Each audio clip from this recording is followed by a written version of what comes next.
여러분 안녕하십니까? 정인구사학과 닥터 데이비드 청입니다. 여러분들 말판 신드롬이라는 이야기 들어보셨습니까? 말판이 이 병을 참 발견한 소아과 의사의 이름입니다. 그래서 말판 신드롬이라는 것인데 이제 2월 19일이 바로 프레젠셜 데이죠. 사실은 2월 12일이 링컨의 생일입니다. 그래서 링컨 대통령의 그 생일과 조지 워싱턴 대통령의 생일을 우리가 중간에 이렇게 해서 프레젠셜 데이로 할러데이로 우리가 지키고 있죠. 그래서 오늘 링컨 대통령을 생각하면서 제가 말판 신드롬에 대해서 여러분들에게 얘기를 나눠보고자 합니다. 이것은 1896년에 처음에 이제 이것이 이름이 명명이 되었는데 이것은 유전병입니다. 그래서 이 체세포의 우성 유전인데 유전인자 그러니까 부모의 그 50%가 다 모두 자녀들에게 유전 가능성이 있는 것이죠. 근데 이제 이런 유전인자를 받은 사람들은 특징이 뭐냐면 키가 아주 크고 마른 형입니다. 링컨 대통령의 키가 보니까 6피트 4인치라 그래요. 그러니까 지금 보통 76인치가 되는 거죠. 그러니까 굉장히 큰 키입니다. 그리고 뼈가 가늘고 깁니다. 특히 이제 엄지손가락이 길어서 이 손가락을 이렇게 접으면 보통 사람들 같으면 이게 보통 두 번째, 세 번째 손가락까지 밖에 가지 않습니다. 근데 이렇게 해도 다 감춰지죠. 근데 이 엄지손가락이 이 밖에까지 튀어나옵니다. 이것이 덤 사인이라 그러는데 이 말판 증후군에서는 이 덤 사인이 있습니다. 그리고 이 손가락이 얼마나 긴지 손목을 이렇게 했을 때 보통 우리가 보통 이 손목에서 닿지는 않습니다. 근데 이 사람들은 손가락이 워낙 길어가지고 이것이 아주 이렇게 포개지도록 이렇게 길어진 거죠. 이런 리스트 사인이 있습니다. 그리고 이런 사람들은 뼈가 다 길면서 뭐 그런 건 다 좋은데 문제는 몸에 있는 다른 뼈도 문제가 되는데 이 가슴 뼈가 너무 이 오버그로트 해가지고 그 부위가 밖으로 튀어나오든지 아니면 안으로 이렇게 함몰되든지 이런 현상이 생기고 척추도 너무 한쪽이 많이 커서 척추 측만증이 생깁니다. 스콜리오시스가 생길 수가 있고요. 이 관절이나 이런 것이 보통 우리는 이 이상 되면 더 이상 펴지지 않잖아요.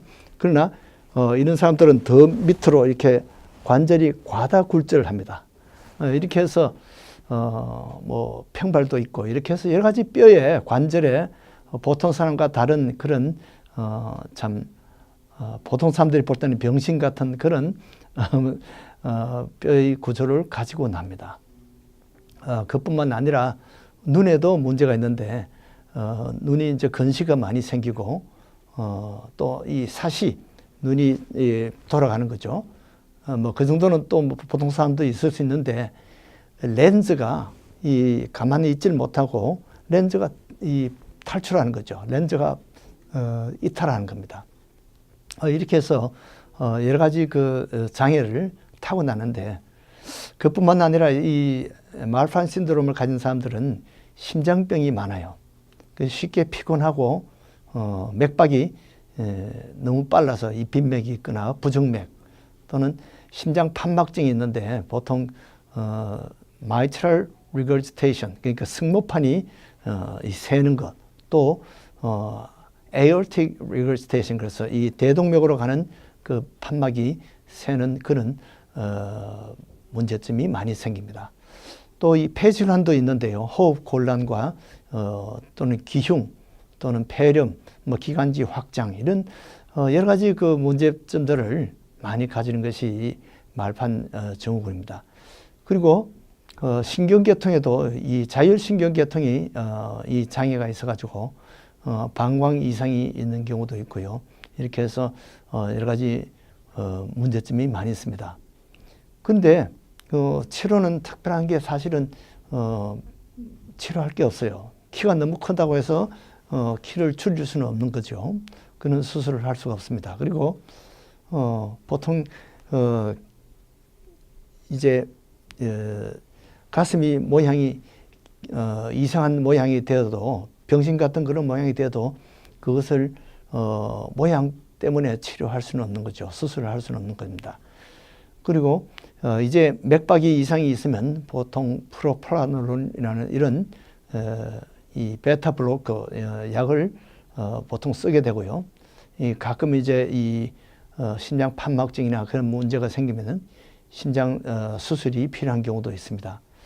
그러나 대개 이런 사람들이 수명은 거의 정상적으로 자기 수명을 다 누립니다. 이것 때문에 일찍 죽거나 그러진 않아요. 그 유명한 음악가 중에 이 파가니니라는 바이올리니스트가 있죠. 이 사람은 작곡자이기도 하고 이 바이올린 자기가 연주를 아주 잘했어요.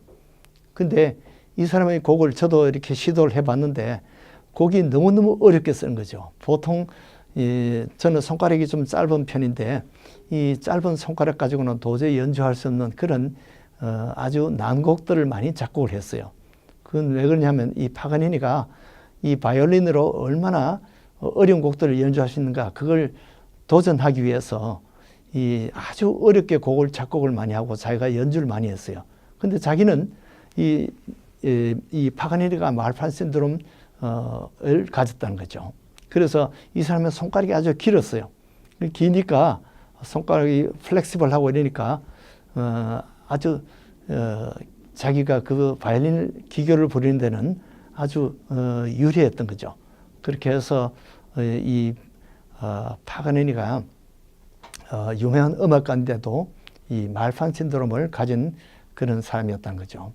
그래서 이런 유전병이나 불치병을 가지고도 이 파가니니나 링컨처럼 아주 위대한 그런 세계적인 그런 인물이 되는 경우가 있습니다. 그래서 이 파가니니는 자기의 참 키가 크고 손가락이 긴 것 때문에 참 유명한 음악가, 바이올리니스트가 됐고요. 링컨은 이런 자기의 그 결점 때문에 아주 겸손한 그러한 대통령이 되었습니다. 그래서 보통 대통령이 아니라 미국에서 가장 존경받는 대통령이죠. 그래서 노예 해방을 이룬 그런 대통령입니다. 그 당시에 물론 노예 해방 때문에 남북 전쟁이 벌어져서 아주 참 많은 사람들이 죽었습니다. 그것이 아마 1864년경인데요. 한국의 그 갑오경장 그때입니다. 그때 미국에서는 시빌 워가 있었어요. 남북 전쟁이 있었는데 그때 링컨이 그 어려운 가운데 남북 전쟁이라는 것은 몇 번이나 포기하고 싶고 싸우고 싶지 않은 그런 전쟁이었습니다. 그러나 이것을 어쨌든 성공적으로 이 전쟁을 잘 이겨냈기 때문에 지금과 같이 이 노예 해방이 되어 가지고 흑인들이 인정받는 그런 미국이 되었고 또 덕분에 따라서 우리 동양인들도 한국 사람들도 인정받는 그러한 참 나라가 된 것이죠. 이 말판 장애를 극복한 것이 어떻게 해서 링컨이 그렇게 되었을까요?